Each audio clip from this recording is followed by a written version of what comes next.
Hello and how is it going, everybody? It is Skullzi here with episode 6 of Gaming InSight. You guys know who I am by now, along with my amazing co-hosts KingFanMan and Joey Caps Gaming. Nice to be here again. How are you guys doing today? I'm doing great, man. Thanks for having me back. I'm doing great as well, man, and thank you. Yeah, this is awesome. We have some more information to talk about. As always, surprise visit from Todd Howard at the Apple conference. That was kind of interesting. There was someone listening to the Apple conference in the other room when I was at work, and I heard Todd Howard's voice. So naturally, I'm attracted to it like a siren song or a moth to a light bulb. Yeah, he just pops up everywhere these days.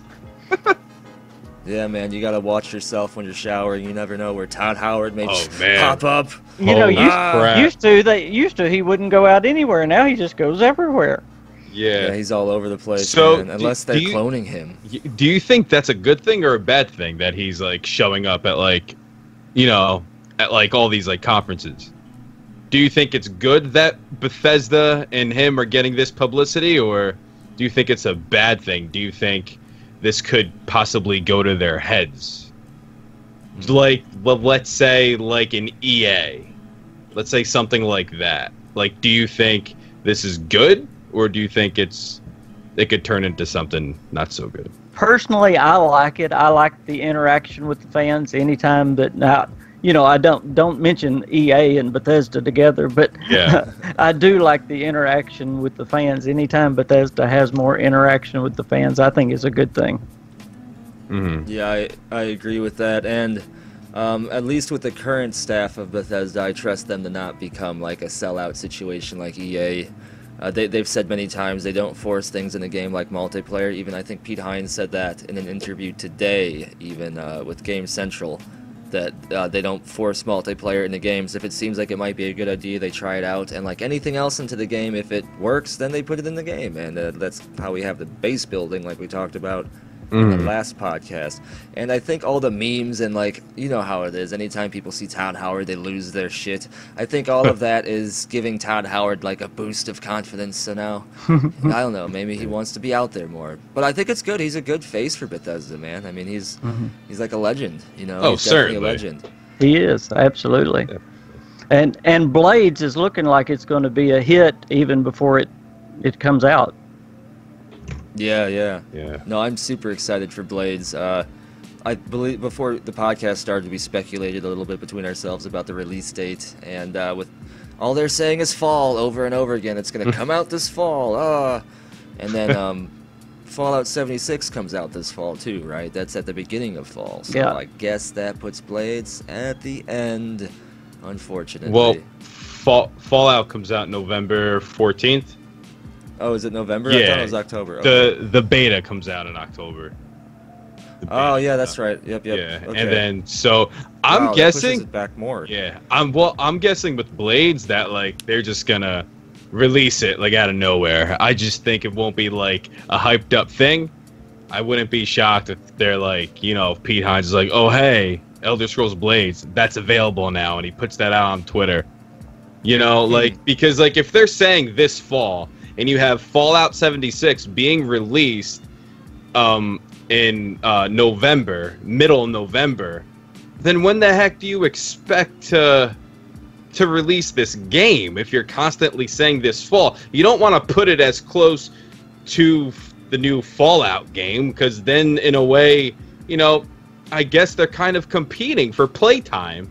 You know what I mean? Just like two professional athletes, you know, they're competing for playtime on the same team, and it's like, so I'm thinking, you know, and you have the beta that's coming out soon.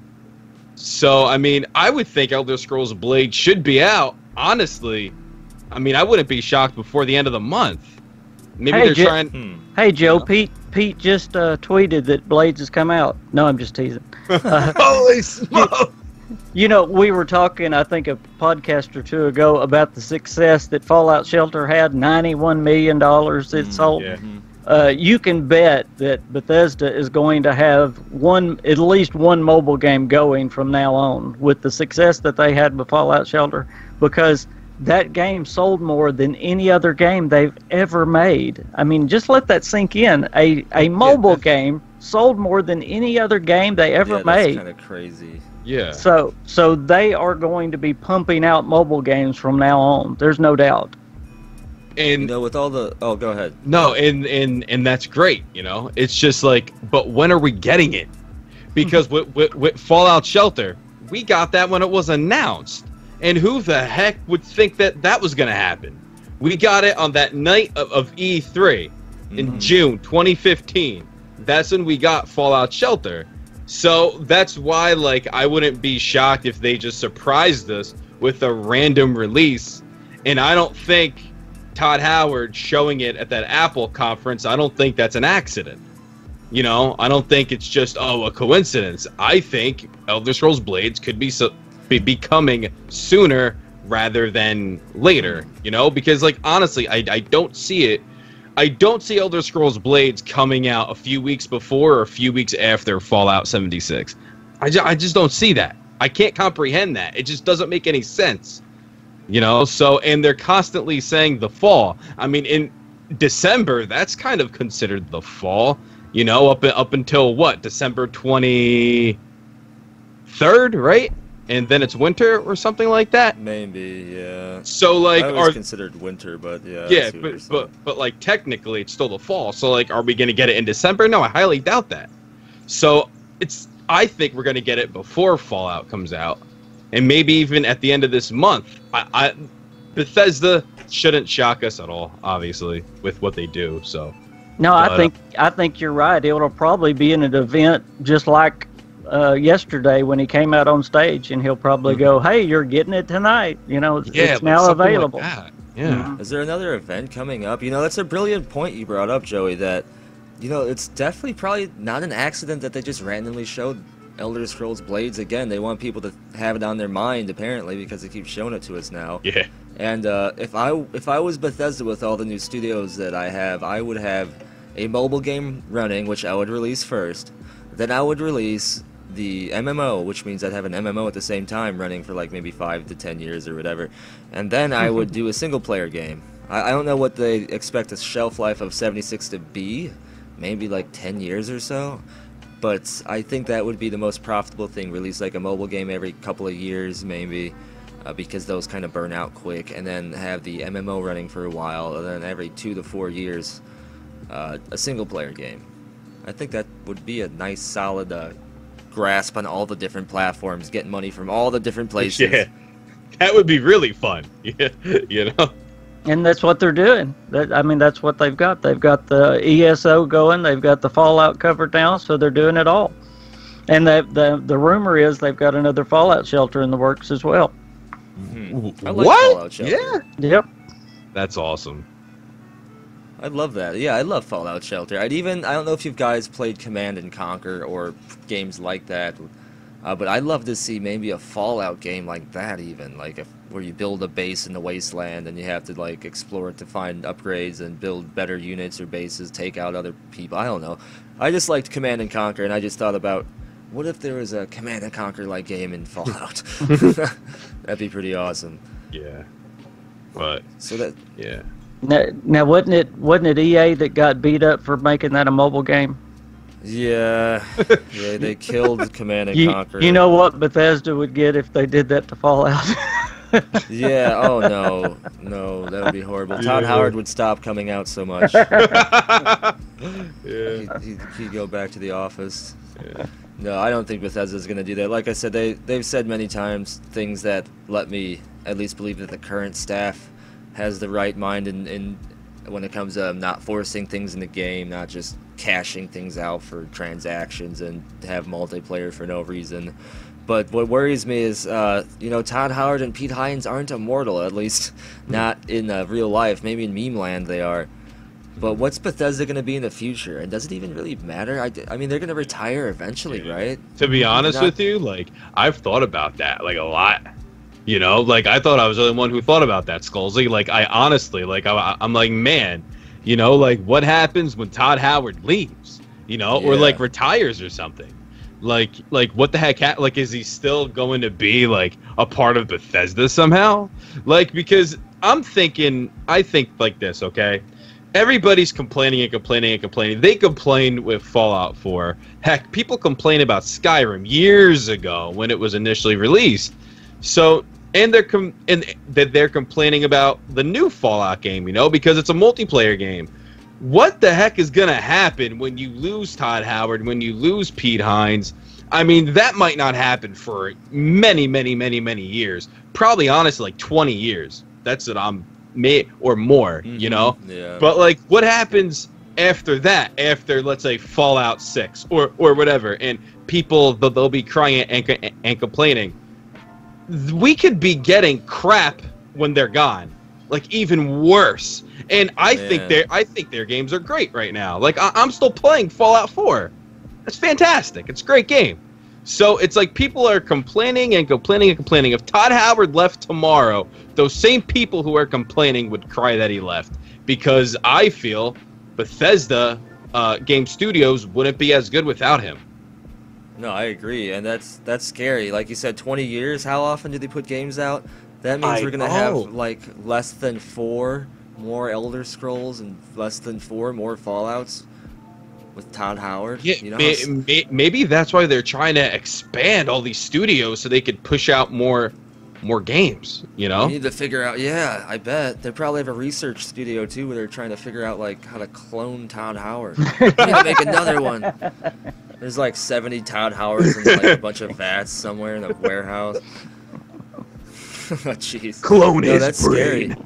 Yeah, it's like it really is. It really is scary, and it's like people are complaining and complaining and complaining, and you really can't fault Bethesda for doing what they've been doing with Creation Club, even with with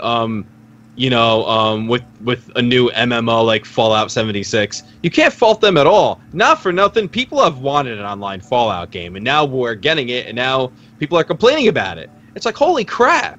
Like, why don't you guys just calm down a little bit? We're getting what you're asking for. They listen to the fans. Starfield is going to be a single-player game, because Pete Hines said it himself. Like you've said it before, Skullzi. The Bethesda community can be extremely toxic, at times, and it's just like, come on, man. Just enjoy what you got, because like if you don't have it anymore, you could see how bad it could really get. I wonder if that's just because the Bethesda community is just so massive. I mean, like, you look at the internet and there's great things and bad things. Like the Bethesda community, you get like, oh, this is awesome, can't wait for this. Todd Howard always does good things, and then on the opposite end, you get just as much. That's not a fucking Sphinx. Yeah, so I think it's just maybe their fan base is just much bigger than we think, so it's just they just get that like internet spread of positive and negative crap. Yeah, I agree with that. It's grown. It has gotten so much more mainstream since the days of Skyrim. I think you're hitting on that, Skullzi. I think you hit a huge point there. I mean, yes, Skyrim, and then if you remember back even to Oblivion, how not many people probably played Oblivion, and then Morrowind even. Morrowind was a little bit different because it was like the only RPG of its kind on the Xbox, but Bethesda has been like kind of one of those what was one of those secondary studios for a little bit, just in terms of I think their player base and how many people knew about them, and now everyone knows about Skyrim. Even people that don't play games have heard about Skyrim. It's everywhere for the most part. You've used a phone or went down the internet, you probably have seen an advertisement for Skyrim or a meme or something about Skyrim. Yeah, before Morrowind, they were a PC only, so it was PC only RPG crowd. That's a very small group. So after that, Morrowind it expanded a little bit, but you're right, it wasn't until Skyrim that it really started expanding. But Fallout 4 was really where it started hitting the mainstream. Oh my gosh, yeah, like Fallout really just pushed Bethesda Game Studios and Bethesda as a whole, I feel. Fallout 4, sold almost $1 billion in the first day of its release. You know, it outsold Call of Duty, it outsold, you know, all those games, and that's insane to me. You know, and Fallout 4 made Bethesda more of a mainstream company than ever before. And like, you just look at the sales, and then Fallout Shelter even more. Exactly. Like you said, KingFanMan, $91 million that a freaking free mobile game made. 91 million they made on a free game. They made 91 million. And it's still growing today because, what is it, Fallout 76 got more views. The trailer got more views than Fallout 4 did by, like, what, almost twice as many views. So the fan is still growing. Oh, it is. It is crazy. And Bethesda Game Studios, well, or Bethesda as a whole, is just, I just hope they don't screw it up. Like it comes back to the point I said earlier in the podcast, how you know, like, all this attention, you know, I hope it doesn't get to their heads. You know, I hope they don't ever sell out. I hope they just stay true to themselves, like they've always have. You know. Mm-hmm. And just because they want to try this new Fallout, they're getting a lot of flack for it. But I just hope that's the furthest they go. I just, you know, I hope they don't do anything, you know, outside of what they do now. You know what I'm saying, guys? Like, I hope we don't see a Bethesda Game Studios Battle Royale game. Don't chase the trends, in other words. Yeah, yep, exactly. Bingo was his name. KingFanMan. Yep. There you go. But the worst case scenario would be a good example is what happened to BioWare. I think maybe it was Edmonton with Mass Effect. I don't know, I think something happened between EA and the developers and the producers, because they all started leaving one by one. Even the main writer, I think Casey Hudson, left, and then pretty much all the new staff that took their place had no hand in, I think, the previous Mass Effects. So it's like trying to continue this franchise when you really didn't have anything to do with the development of it. I think a few of the guys did, but it was obvious that the essence of the game wasn't even there. And the game was a little bit similar to the previous Mass Effects, but still, it just didn't feel right. I mean, there's, like any artist, even a chef, a painter, whatever, there's a certain, I guess, vibe or essence to a game, like an energy. Once legendary people developed it, like Todd Howard. Same with Hideo Kojima for Silent Hill and Metal Gear Solid. Just, there's something special there. And if those people leave the studio, like they left BioWare, eventually Bethesda's going to have new people in the studio, whether they retire or whatever. So there's going to be a point in time when maybe Bethesda Game Studios just isn't quite the same. Yeah, I just don't think that's true, Skullzi, 100%. But, like, it's like, do you think BioWare was at the level that BGS is right now at this point in time? Possibly. BioWare is an old company, and even going back to Baldur's Gate, their RPGs have had a lot of credence. You have Dragon Age, which was pretty good. Yeah, Dragon Age, actually. Yeah. And then Mass Effect, and then what else does BioWare do? Now they're doing Anthem. I thought they did something else too. Star Wars, I believe. So I mean, I think Bethesda possibly has passed them up now, because especially BioWare's kind of fallen apart, except for Dragon Age. Dragon Age is still amazing, but maybe Bethesda is past them. It's hard to tell. BioWare had several different studios. They did their own style of RPG. They're kind of similar to Bethesda in some ways. They focused on storytelling and character design, while Bethesda focused on world design and making just the open world a nice, awesome place to be. BioWare RPGs were kind of open world, but they were like smaller maps, medium-sized maps, just several of them that you can explore while you're in that region, so to speak. And then you travel to another region, you have another big map to explore and do stuff. It was okay, but they're similar in terms of they expanded, they got known, they made different games, different IPs. They made Mass Effect. BioWare made their own sci-fi RPG. And then they had several studios, BioWare Austin, I can't remember all of them. And then they went south. Something happened. EA ruined them, to be honest. That's what it was. Yeah, and the one thing that I loved about Mass Effect is you could carry over your characters from game to game. That was awesome because I have a buddy who's played that series over and over again, and he always transfers his characters from each game, the first to the second and then to the third. So I always thought that was kind of cool, and it would be sick if you could do that in a Fallout game in the future, but I don't think that'll ever happen. But a boy can dream, right? Yeah. That would be an awesome feature. Scrolls too. Yeah, that would be pretty cool.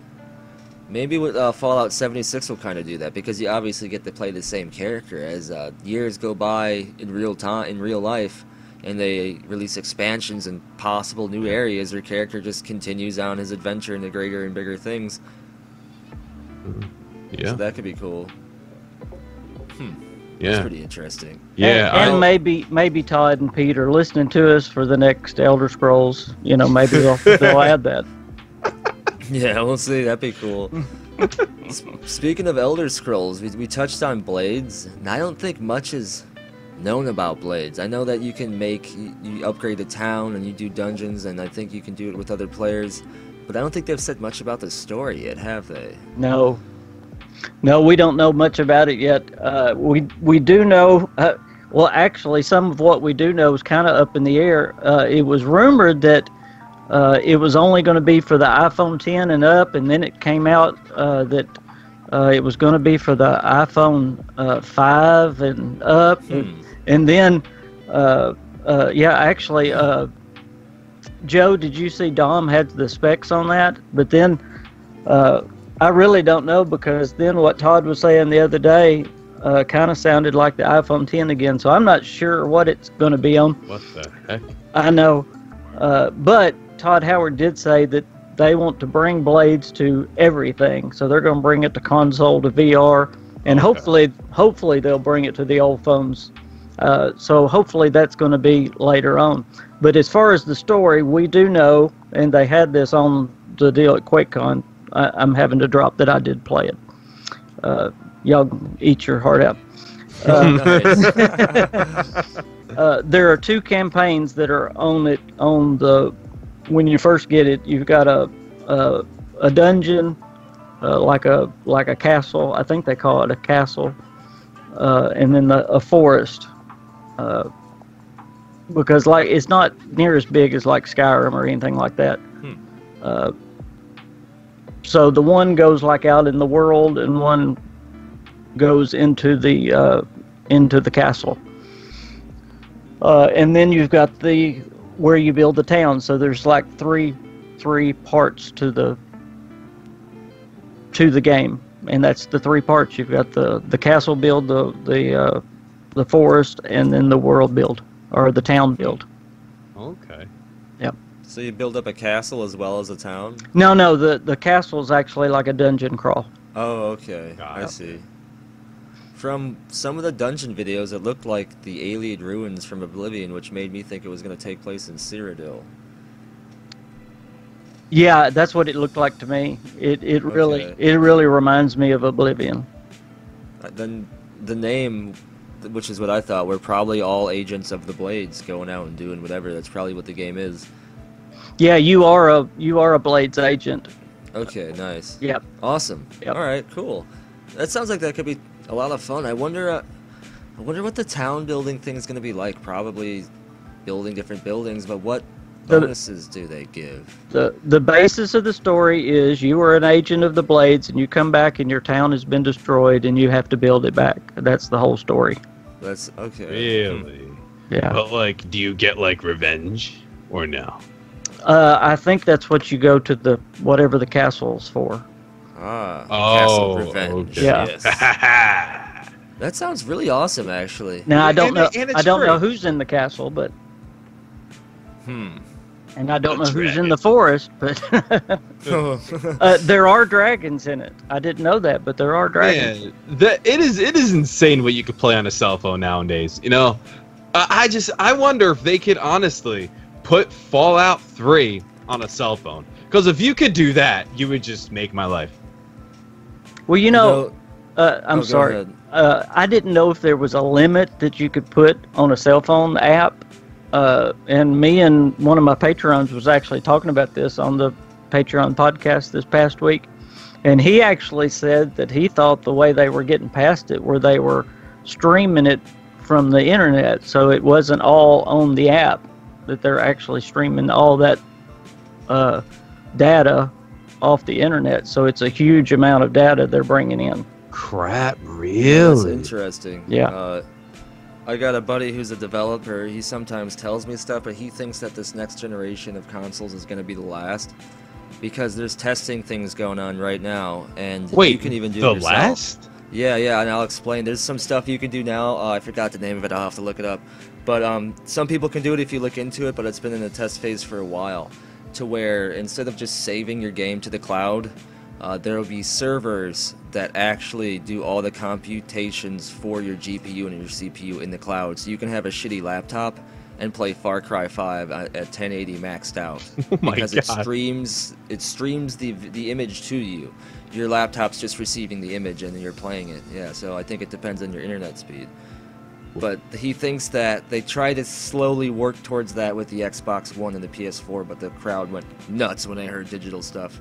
They're like, no, I want to have my stuff that I can lose on the shelf. They want to have like their physical things, which I kind of like the physical stuff. Yeah. But I mean, digital's the future. It's I was just the about to way say, things what are all going. these high-end computer companies going to do with that? If you can play with a low-end laptop. That's true. I mean, if you still want to have like a computer that can run fast, or maybe do 4K or do editing, I guess. But no, that's a good point. That's a really good point. I hope that's just true, because insane. I have a crappy laptop, so that'd be. Computers will turn into just internet devices. That But is the thing is, America does not have the internet for this. South Korea does, but America's internet is kind of like second world internet, more or less. It's not very modern. It is, but it isn't. South Korea makes us look like crazy, and I think China does as well. Their Wi-Fi is free. It's strong. It's like all over the place. I think they pay for it in taxes. Anyone's welcome to correct me, but I know their internet is like, it could definitely do this, and I think it has to a certain extent. I know the channel Review Tech USA has talked about this. I think he put a video out recently, so check that out as well. He touched up on this a bit, because after I was told about this, I looked it up on YouTube, and there he was kind of talking about it. And then to talk about the cell phone thing, he downloaded some kind of program to unlock all of the hardware, not all of the hardware, but to allow it to run to its full potential, because I guess there's some type of block on cell phones that don't let them max out their stats. But he did something, and he was playing games at 720, and some of these games I think were like Call of Duty and stuff like that, and they looked good, and they looked like they're running fine. Wow. So yeah, it makes you wonder, like, why do we have these $600 machines sitting on a shelf in front of the TV if all these other things can get close to doing this? Money, that's why. That's why, yeah. That is crazy, though. It is. That is it's crazy. Insane. So, like, would these consoles like do what like a crappy like a laptop would do, as far as like streaming, like, you know, an awesome game? You know what I mean? Like, is that why it could be the last version of consoles?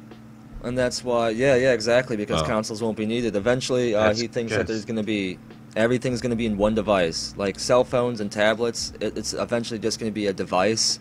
I don't know if it'll still be called a tablet or a pad or what. That's creepy. But it's going to do everything. And you go around your house and you dock it into your TV, you watch TV. That creeps me out. You play games, it receives games. My skin is crawling. It's the future. It's crazy, I know, but that's all in one is kind of where things are leading to, and yeah, and it's just less expensive to manufacture one thing, you know what I mean? It's not going to happen in my house, because my internet still makes a noise when I start it up. It makes a noise. You know what noise I'm talking about? Yeah. Yeah, the dial-up or DSL or something? Yeah, the dial-up noise. Oh, okay. No way. No, I'm teasing, but it's about that slow. I was gonna say, I didn't even think they had dial-up anymore. No, I teasing. It's like AOL or something. Well, Skullzi, you've been doing some neat stuff on next generation stuff, and I'd kind of like to talk some Starfield and next generation stuff, if you don't mind. Yeah, let's do it for sure. Yeah. Yeah, Well, go ahead. no, you started off because you've been coming up with some neat things. I've been watching your stuff, but I want to let you lead the pack here. Yeah, I kind of got sparked into looking for next gen stuff just because of some conversations I've had with people, and it's about that time. I think it's like either 6 or 8 years that has passed before the last generation, and that's usually the average, and that time's coming up now. And then there's a rumor going around that the last wave of dev kits for the PlayStation 5, to be specific, have been in the hands of game developers as early as mid 2017. And the dev kits, what they are is they're essentially like a bare bones kit programming OS and all the hardware which is essential to what the console will be. They release these periodically like a game with patches to developers so they can get an early start on making games to launch with the consoles. Otherwise, if they didn't do this, these consoles wouldn't have any games launching with them. So with the final dev kit being released, that more or less makes it a finished PS5. And I'm sure Microsoft is right alongside with them. They're usually hand in hand. And with this dev kit being in the hands of game developers for a year now almost, well, actually, yeah, a year now, more than a year now, actually, that tells me that the PS5 and the Xbox whatever are going to be launching very, very soon. If all they have to do now is manufacture the consoles, they're definitely going to do that within a year. At worst situation, 2 years. So I'm saying 2019 to 2020, we're going to see PS5s and Xbox whatever's all over the place. And Nintendo usually is a little bit behind, so maybe 2021 or something like that. Well, and as I said on your video, that is really good news then for Starfield. If we have Xbox coming out in 2019, then that means Starfield may be here in 2019. Mm-hmm. Yeah, and that's been my speculative guess as the release date for Starfield for a while now, so that kind of goes right alongside with stuff, so that's kind of good. And then along with that, go ahead. I can scream from the bottom of my toes that I said 2019 way back, and everybody told me I was an idiot. So. Oh, they told us we were stupid just for thinking Starfield was. Well, that's true. That is true. Yes. Well, this is nothing. You just found a trademark for anything. It could be a clothes, and then there was a freaking thing about clothes. So yeah, eventually they added before they added the Class 9 classification, which told us it was a game. They added a Class 17 or something, which was clothing. So when that happened, my heart sank. I was like, no, it is clothes.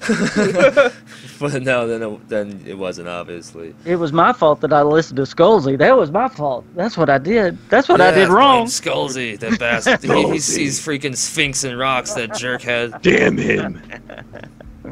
And then along with that, I actually did some digging, like, you know how I did with Bethesda. I was like, if I could do that if I could do that with Bethesda, why can't I do that with other stuff? And I was thinking about next gen, so I looked into Sony, and boom, there's a patent that was updated this year for the actual CPU of the PS5. At least I'm pretty sure it's the CPU.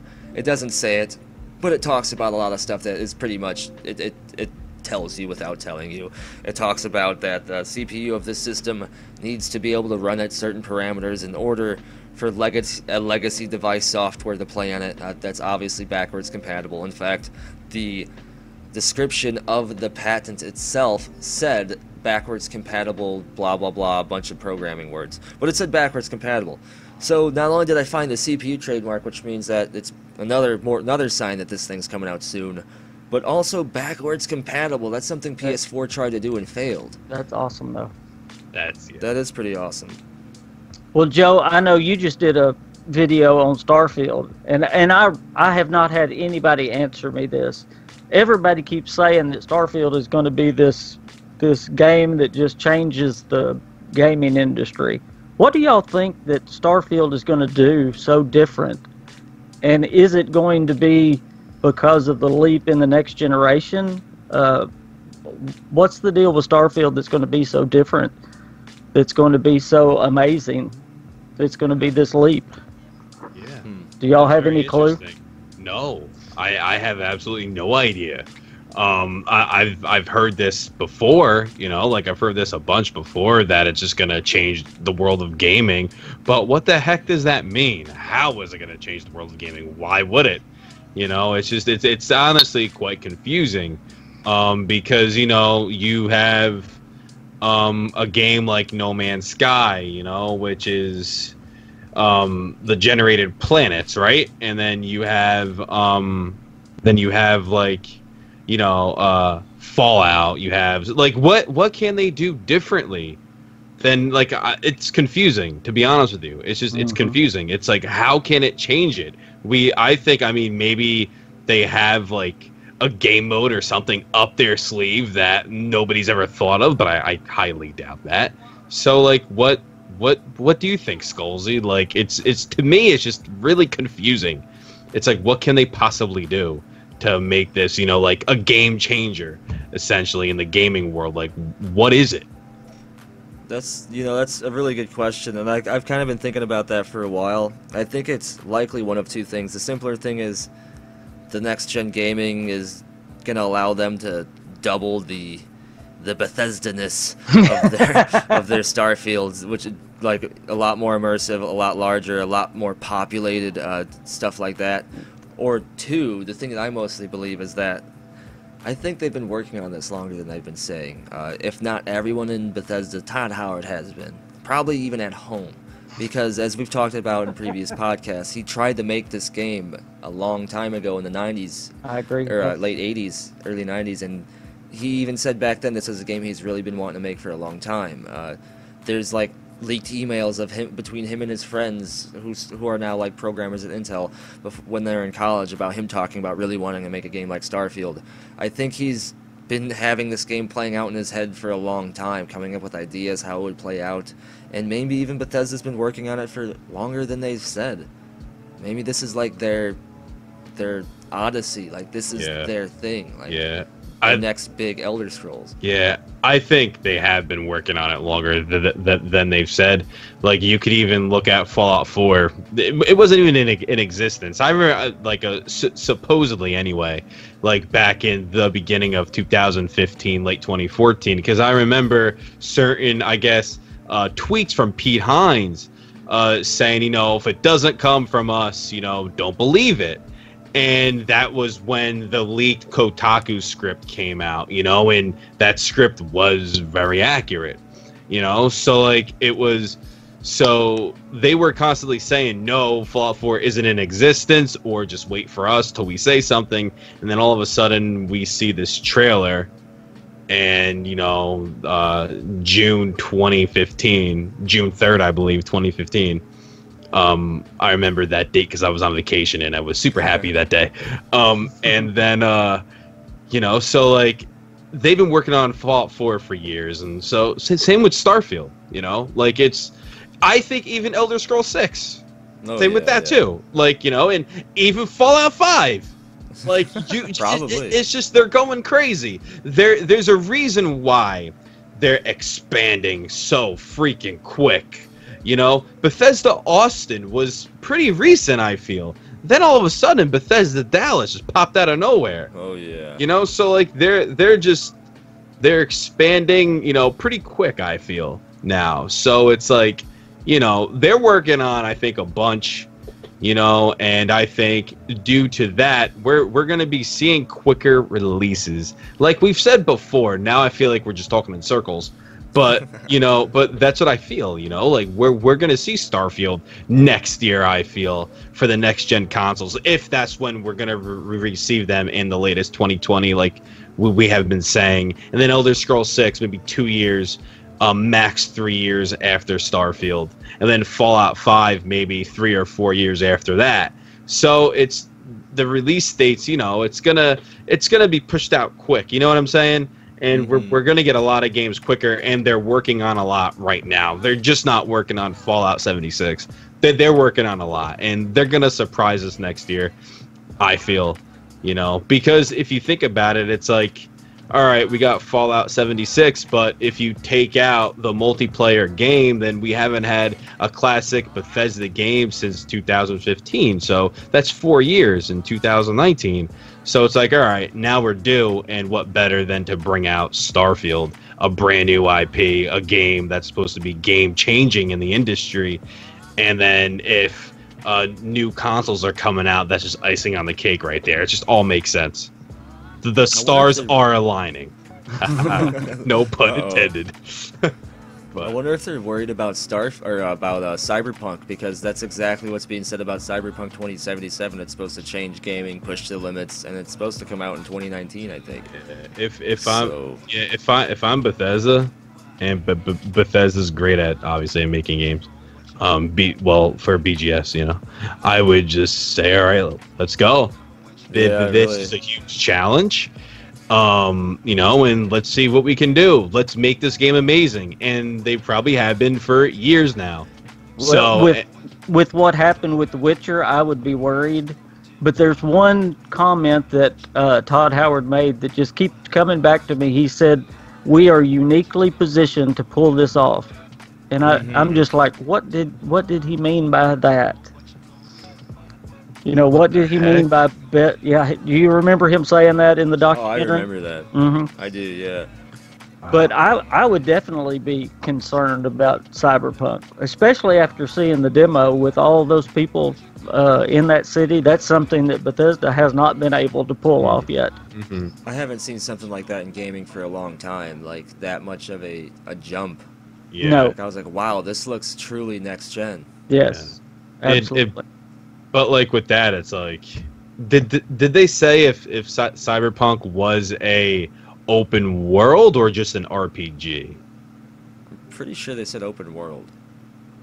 Okay. Single player open world RPG. Because I remember they said, maybe I just didn't hear them. For some reason, I'm thinking they said a single player RPG, but that really won't make much sense if it is an open world. But the thing is, though, Bethesda, what they're great at is the environment, you know, is telling a story, you know, and that's what they're stupendous at. And I'm still finding brand new like stories in Fallout 4 that I've never, you know, seen before. You know, like the other day I saw two people, I think, the skeletons, you know, on a bench before the bombs fell.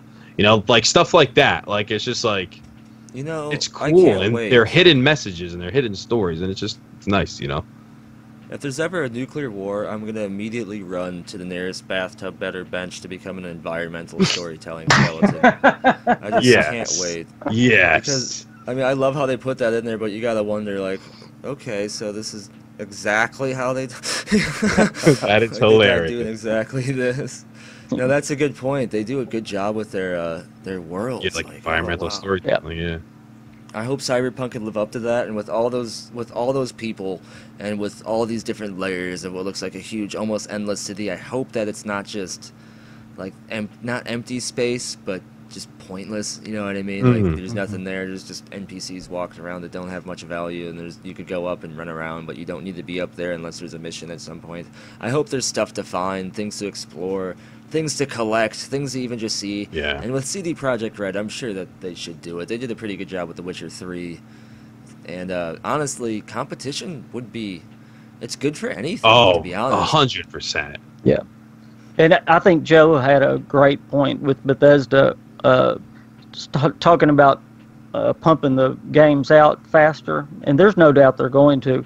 They've already talked about Austin is going to take care of all of Fallout 76 once it comes out. Well, that leaves all 3 studios then to take care of everything else. So, you know, what are you going to do with 3 full studios? Well, you're going to take care of Starfield and all kinds of other projects as well. Yeah. So, that seems sounds like Todd Howard's almost leaving behind his "we all work on the same game" declaration that he made back after Morrowind.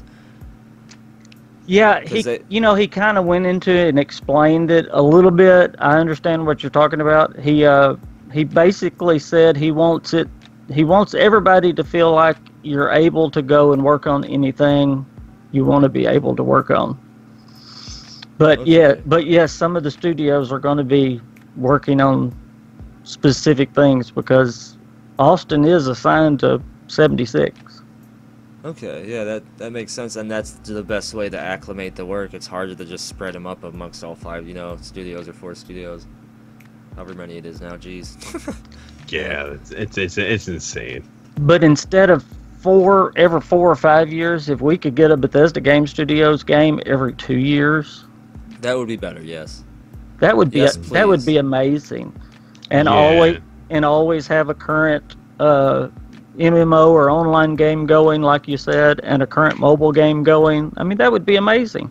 Oh, That yeah. would cement Bethesda pretty much at the top if they're not technically there already, which Yeah. I almost consider them there. Yeah, it's just the thing is with that they just have to deliver, and I think they would. You know, like with Fallout 4, I believe like 100 people worked on that game, right?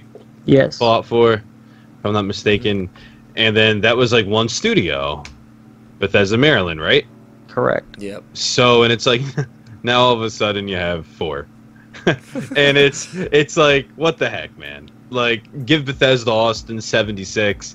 Then all of a sudden have these 3 studios work on Starfield, and then once when you're ready to put Starfield out, maybe grab Austin, say, hey guys, let's come over here, let's finish this up, help us out with this, bada bing, bada boom, it's finished, and then you have Austin handling 76, you have let's say Maryland handling Starfield, or let's say Bethesda Montreal handling Starfield, and then maybe Bethesda Game Studios gets even bigger. Maybe there's a Bethesda, I don't know, Florida. I don't know, but but like maybe they just get even bigger, and so like if with 76 it's gonna break records, I really believe it's gonna do that no matter what. I don't care what anybody says, it's going to break records. People are going to buy it whether anybody likes it or not. So I don't know. I just feel BGS is going to, like you said, Skullzi. They're huge, right now. So they'll just get bigger, and we'll be getting games, every couple of years. And so like, but my point was, I digress. My point was with Fallout 4, with a couple hundred, with over 100 people working on that game. Now all of a sudden, you have maybe 200 people working on Starfield, let's say. You know what I mean? So like it more manpower should equal faster results. So Well, let me ask you, we might just sit here and think if they're going to get bigger or not. Is there another sleeper studio out there that ZeniMax owns? Escalation Studio's been sitting out there not doing anything. Same way with the Austin studio. Is there another one out there that's not doing anything? We can look it up and see. If there is, it may be the next BGS studio. yeah, That's a good point. yeah. I know what I'm going to be looking up right after the podcast. You can also Shrimp look on a up biscuit, if there's any studios like that are also very good in a specific thing, because it seems like Bethesda acquires a studio with a very specific idea in mind. Like Escalation was known for being really good at VR. There's VR, tweets about right. it. So they got them, and suddenly, the Escalation worked on Skyrim VR, Fallout Right. 4 VR. They're the VR guys, and then Was Austin the was multi- Battlecry Studios. Yeah, was multiplayer. the online guys, multiplayer. Yep. they do Montreal was mobile games. So look for a studio that's kind of not doing anything or hasn't done anything for a while, but somehow is still around and on the books, and is also good at something specific. This studio is good at I don't know, vehicle rendering. Who knows if that's even a thing? Oh, that'd be great, wouldn't it? Yeah, that would be pretty interesting. No, and then I went back to thinking about Starfield. I think I maybe have another idea here about what he meant by. It's going back to our previous conversation about what he meant by the next big thing. One thing that seems to always be the main tone or focus or point of Bethesda Game Studios game is, here you are in an unknown place, an unknown world. Go do whatever you want. Imagine that in a place to where you can get into a ship. You can fly to other planets that don't have cities and explore. You can fly to planets, discover new alien races, land in their cities, explore that. Become a pirate, take out other ships. Maybe not even leave a planet for a while and just run around. Like have a base on this planet, on that planet. Like just explore. I don't know. Just imagine space being the backdrop for a Bethesda style where you can do anything, open world RPG. Because that's truly how it feels playing their games. At first, especially, you feel like you just have this vast, endless, mysterious place you just want to run around and do everything in, and you pretty much can. Imagine that with space. Yeah. I think that's what it is. I think it's hard. If you think about it really, really hard, you could be like, whoa. That's huge. Yeah. I think that's might be what he's trying to do, and combined with the fact that he's been trying to do Starfield for like ever. It's like Todd Howard's dream. Do y'all want the answer of how many other studios they own? Okay, yeah. Yeah, sure. They own 4 other studios. They own, let's see, Veer 2L Studios. I have no idea where it's at. I can punch on it, but it'll take too much time. They own KK Studios in Asia. Huh. They own Media Technology Ltd. And then they own AB Studios in Sweden. So there's Bethesda, Sweden. So there are 4 other studios under ZeniMax that are not really doing anything right now.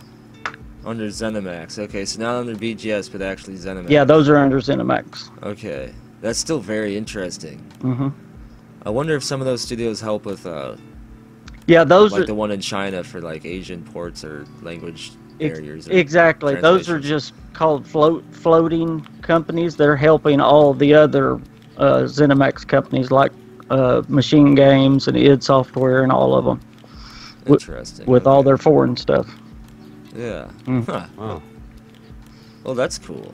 I wonder. I doubt Bethesda Game Studios has any of those, but if they did, you know, that's another thing. If you look for some studios that aren't even owned by ZeniMax, that are just out there alone, or even owned by someone else or independent that aren't doing anything for a while, there's always a chance Bethesda could scoop them up too. I wonder how quickly they want to expand, or if they're gonna chill on this for a little bit and just be, you know, Dallas and Austin and etc.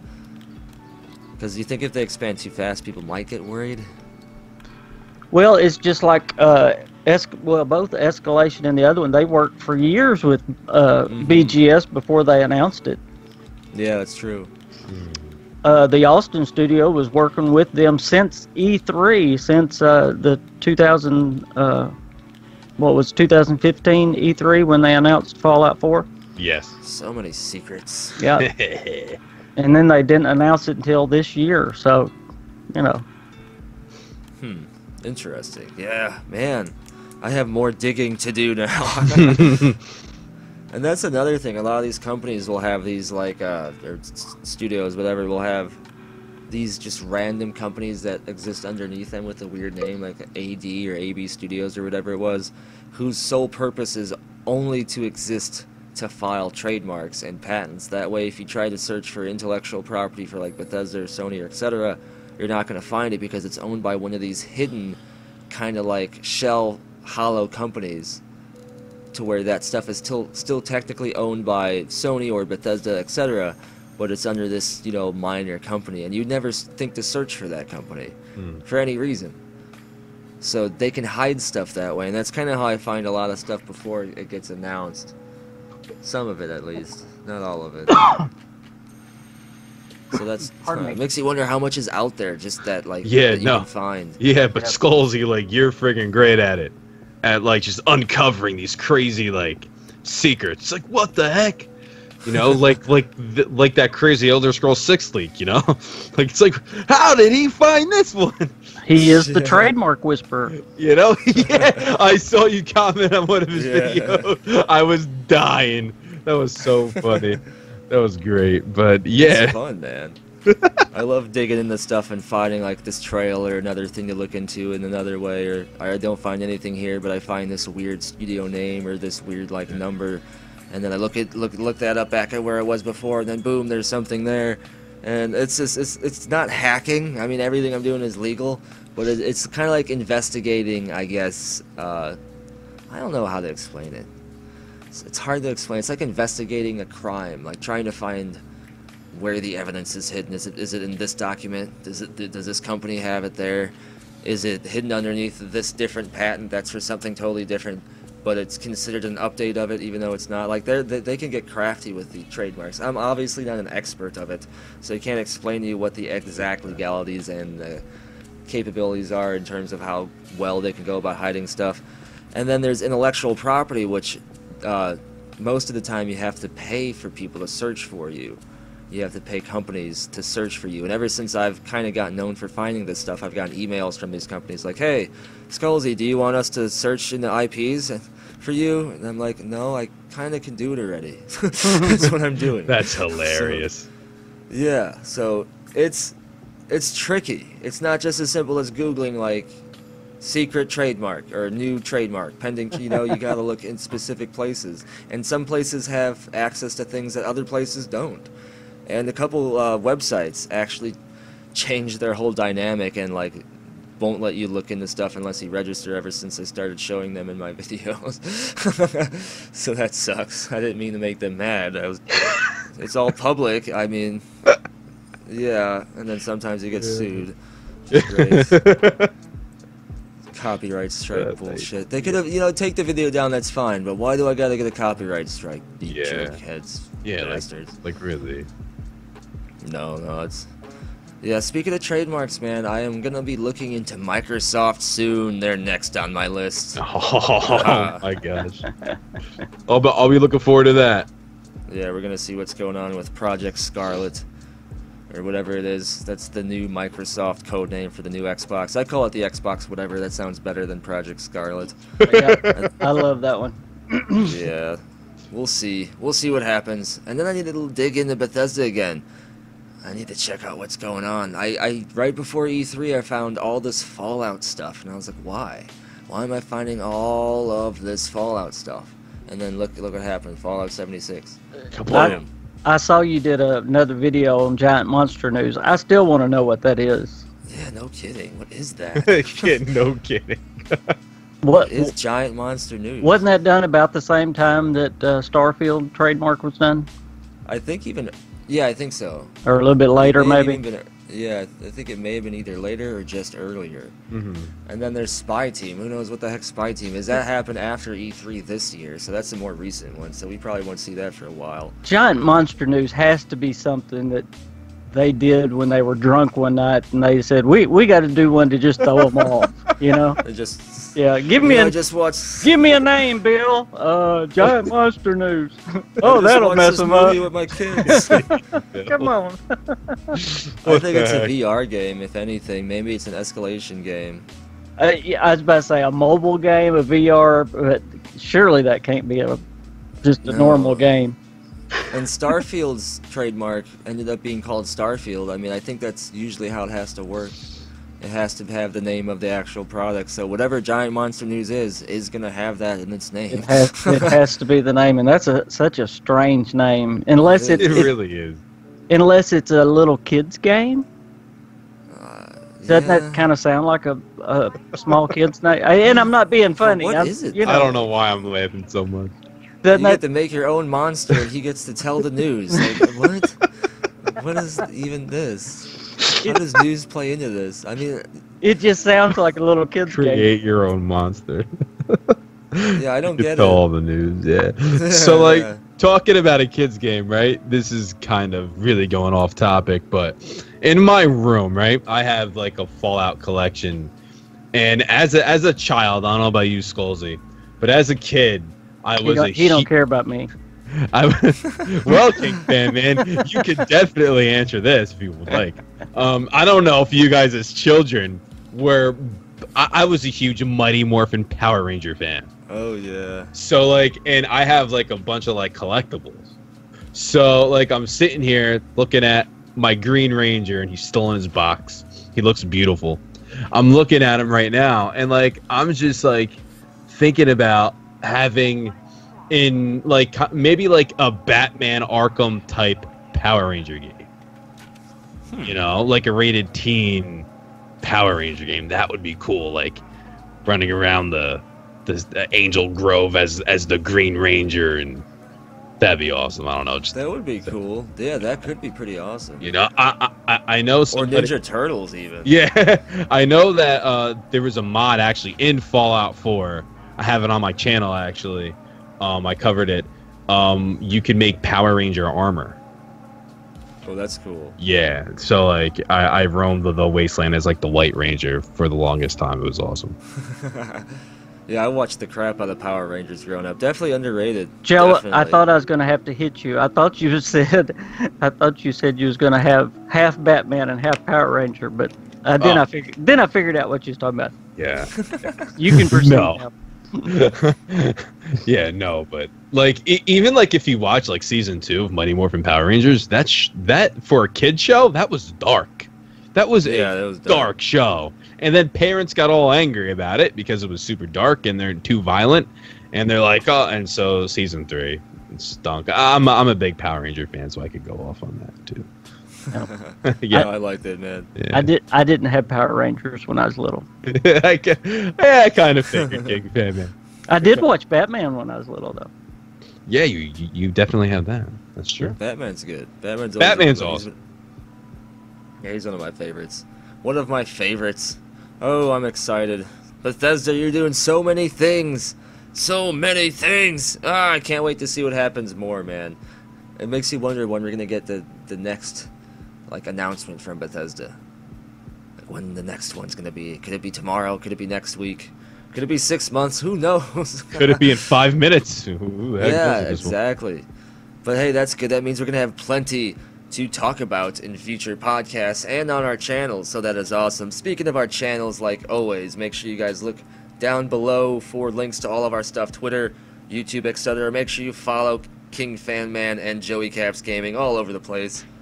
And follow me too, if you're not already. You should be. Shakes my fist at you. But yep, this has been an awesome podcast, guys. We have a lot more stuff to talk about next time on Gaming InSight, which will be episode 7. Enjoyed it as always, guys. Enjoyed it as always. Yes, thank you guys, and thank you everyone. Be sure to tune in next time. Thank you, and have a good day, everybody. I was going to say good night, but then I remember I upload this at 10 a.m. Eastern time, so have a good day. Have a good time. Whatever it is, do it. Alright, I'm going to end this now. Bye. Ah.